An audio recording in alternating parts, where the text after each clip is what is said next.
Over the next several weeks, I look forward to talking with you about how it is that we go below the line.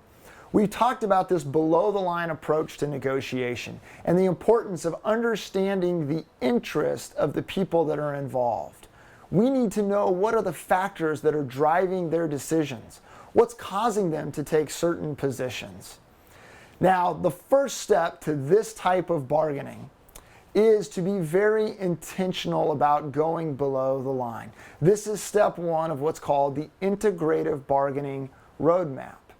Now, in this particular step, what we need to do is we need to make sure that we take leadership with the conversation, because these conversations require a more sophisticated approach, and we can't assume that the people that we're going to be dealing with have that level of sophistication.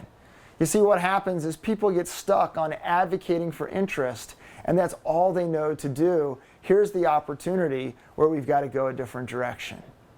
I was teaching this point at a training seminar one day, and a lady sitting in the back of the classroom raised her hand and she told this story. She said, "I learned the hard way about the importance of being intentional about going below the line." She said, "I grew up in inner city Pittsburgh, was born there, was raised there, never lived anywhere else but Pittsburgh, Pennsylvania." She said, "I went to college there, I got married, we bought our first home there, I was raising my family there, when one day my husband walked in and said, 'Honey, do I have news?' And he told us that he had just been transferred to Columbia, South Carolina." Now, this lady worked for an insurance company, and so she put in for a transfer with her company, and her company transferred her to the agribusiness unit down in rural South Carolina. Now, you can imagine the culture shock, right? Going from inner city Pittsburgh to rural South Carolina. When she got down there, her manager said that she needed to appreciate the value of a glass of tea. Now, she had no idea what that meant, a value of a glass of tea. So she went out and kind of ignored it, and she went out and boy, was she having challenges. Those claims weren't getting settled as quickly as they were in Pittsburgh. She was having a hard time connecting with the people that she was working with. And yet through all of this, her manager kept asking her, "Are you slowing down enough to have a glass of tea?"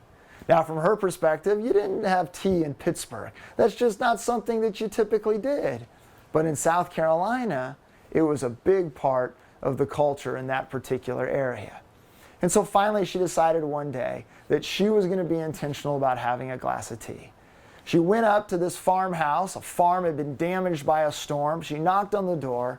Lady came to the door and invited her in for, you guessed it, a glass of tea. She sat down at the breakfast nook and she had a glass of tea with the farmer and his wife.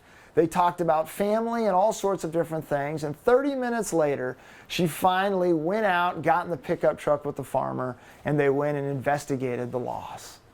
When she got back from that investigation, she realized that she was literally covered in mud from her heel to her knee. There was no way she could get in her car with that much mud on her feet. The farmer said, "Why don't you come up to the patio and let me get you cleaned up?" Now, you got to understand, this lady did not know what that meant, but she knew that she had to get her shoes cleaned before she got in the car. The farmer came out with a basin of water, and he literally got down on his knees and washed her shoes.